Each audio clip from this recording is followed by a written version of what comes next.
Fox Fight Amplified with Joe Beagle here, and we're talking about Honor Flight, which Joe's been in here before to talk about this. Of course, reported on it for years. And we were just chatting before we started here that, the Honor Flight itself and what they do is very similar every single time, but everybody's story individually is different. Some of them, or most of them, have never seen these memorials.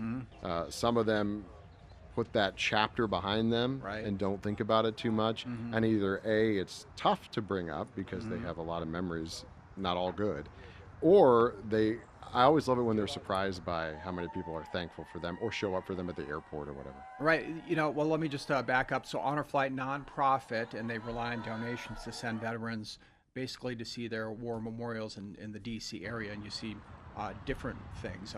You have Korea, Vietnam, women's Vietnam memorial. We went to the Pentagon this year for the 9/11 memorial. We went to the Navy Museum, and then you go to the National Archives where the Constitution and Declaration of Independence are, the originals. Interesting to see that.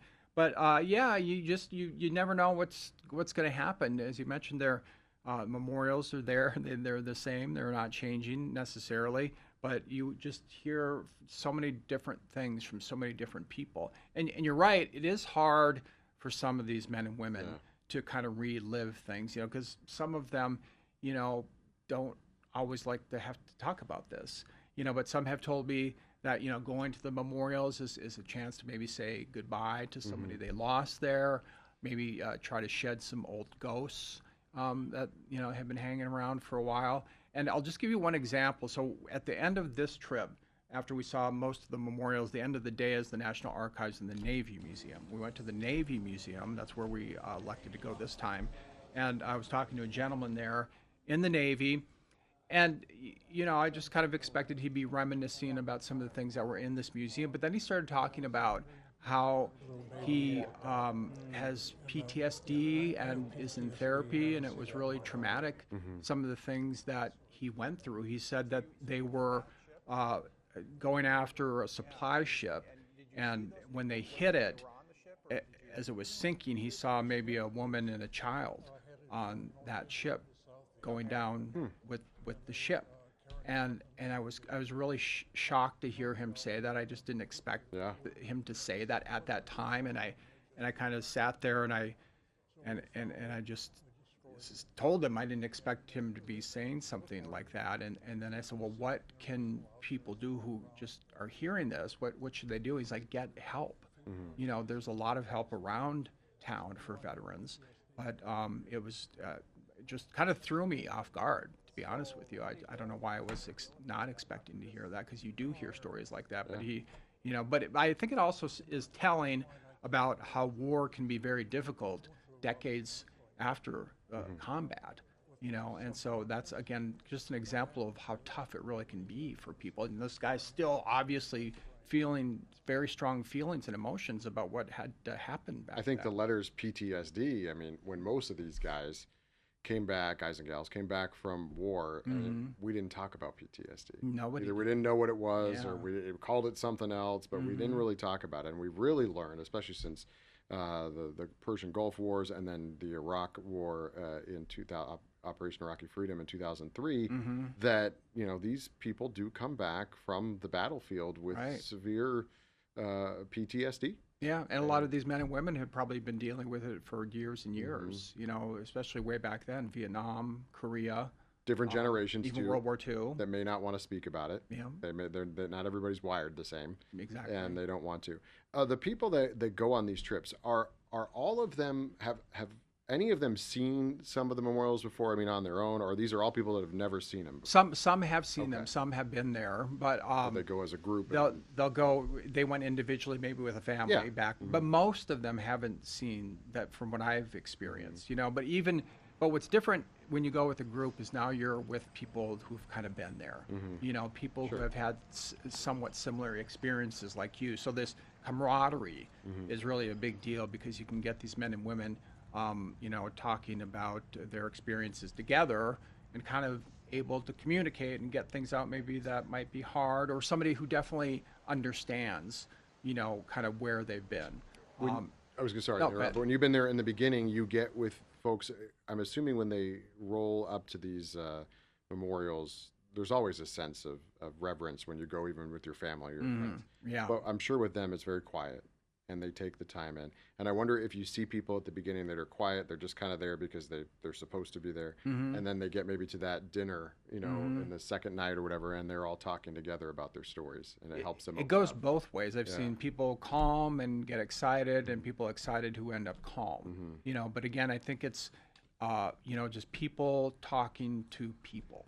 And there's also some people on the trip who are with Honor Flight Southern Nevada, the group, who are trained, to talk with people who might be having some problems. And we've seen that where people have hugged other people and had conversations with people because it got a little overwhelming. One time when we went up to Arlington National Cemetery, this was not with our group here in Vegas, but back in Alaska, the gentleman didn't want to get off the bus because it was just, as you drive into Arlington, it takes a while to get up to the tomb of the unknown soldier, and you just see, headstone after headstone for several minutes, and it's like it's pretty overwhelming if you've never seen it before. It's really just a sight that is hard to describe.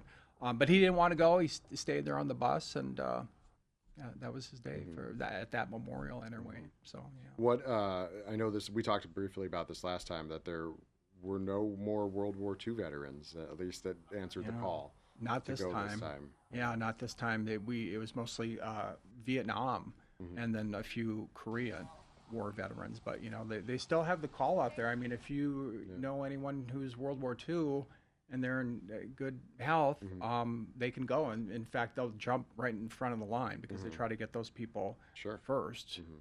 And speaking of that, it was really interesting.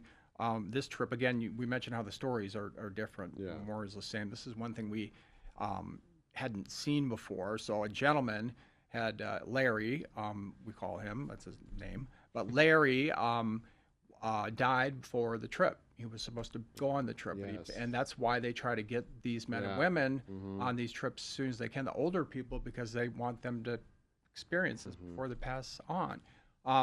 So Larry passed before the trip, but they took a picture of him, a big picture, and they carried it everywhere we went. Larry went. We went out to dinner at the VFW in Ellicott City and had Mission Barbecue. Larry was there. We went to the Korean War Memorial. Larry was there. We went to Arlington. There's Larry. We went out to dinner when we came home from the memorials on Saturday. Larry was there. I mean, it was a really just a great way to honor and respect somebody, their service, and to bring him along. I just remember seeing his picture, and that's one of the stories I'm going to do actually. We're still working on putting many stories together, but that was pretty memorable to see that. That was. I remember seeing it in one of your stories. I think your overall story when you came back, you exactly. mentioned it. So you're doing different stories. Some have already aired. Some will be coming up down the line. One of the stories you did recently was about the mail call and how usually they open those when they're on the plane on the way back, right? But this person didn't and had thousands upon thousands of letters. Well, there were 3,731 total letters that people wrote, friends, family, many students, and then they surprise the veterans on the way home back to Las Vegas on the plane. We were, 35,000 feet somewhere over the Midwest when they got them, and they just have big stacks. A mail call symbolizing when, back during war, people look forward to getting mail call during war. It was when great. It was the only way you communicate with your family. No phones, no nothing. So and no phones to call on necessarily like we can do now. But they get the stacks of letters and they open them, and it's quite the sight to see on the plane. Many aren't expecting that, and all of a sudden you have 100 letters you're trying to go through, and kids are drawing tanks on there and army men on there. It's quite the sight to see for sure. And so what are the stories that we can look forward to that are coming up, a little tease of some of that? Yeah, so a couple, we're going to talk to, and this was kind of in my overview, but we didn't hear a lot from him, a gentleman who was a survivor of Pearl Harbor. He was there when it happened. He was 8 years old at the time. And he, just explained, Hickam Field, where a lot of the attacks were happening. The planes were there, and they had to drive by that, and they could see the explosions. And he even said that he felt the heat from the explosions while they were in the car with his, I believe he said 6 sisters. And this is somebody and who's trying in to their 90s. get out of there. Pardon me. Yeah, In their yeah. 90s, He's judging by the very age old at the now. time, yeah. And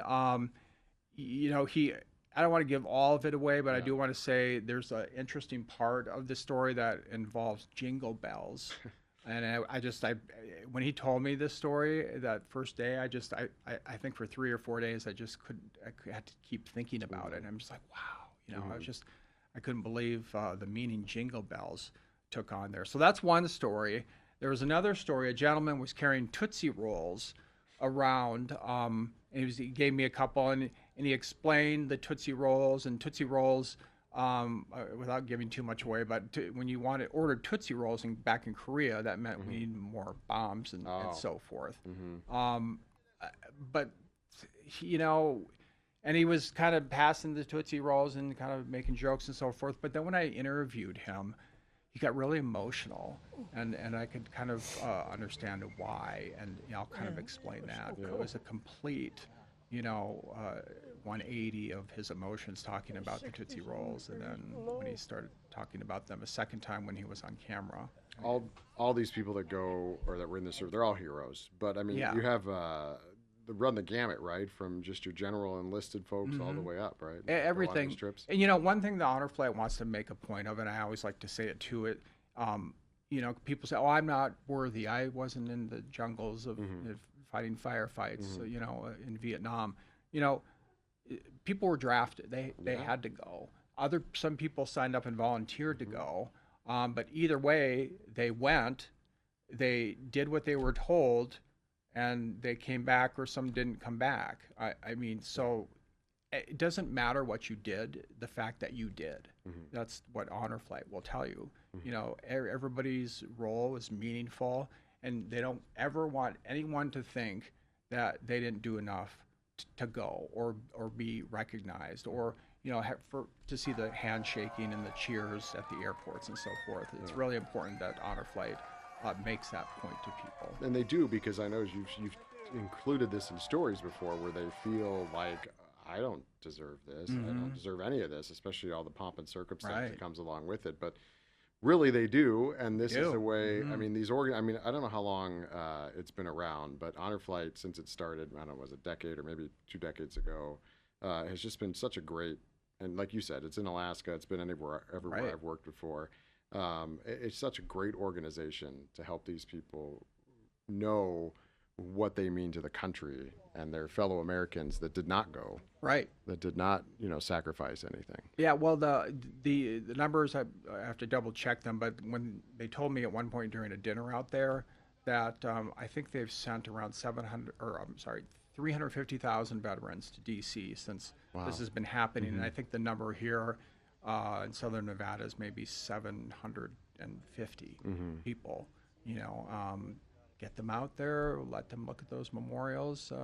And they go several times a year, you said? 2 here. Okay. So you have the April trip, and then we have another trip coming up in October. Okay. So they do 2 here, and then again, other states do their own, and we see a lot of other honor flights when we're out there. Yeah. Which is kind of interesting. One time we were at Arlington, and we were coming in, and another group was going out, and they're high-fiving each other, the guys in the wheelchairs from different honor flights. So that was just interesting to see, and things like that. You just, these little things that you see are just I won't forget that when they're just greeting each other. It is a bond that not everybody has. That's these certain people that were enlisted and in these conflicts that they have, that other people just will never understand. They can understand each other and talk, whether they came from Nevada, Alaska, Wisconsin, regardless, they're all the same. So we appreciate you bringing in these stories. Again, more of them are going to come on, and I believe there's a whole section on Fox 5 Vegas Plus for the Honor Flight stories. You can go there and watch all of them. As Joe continues to update them, they'll add on, and there'll be more stories there for you to watch. Encourage you to do that if you have the time. Thanks for being with us.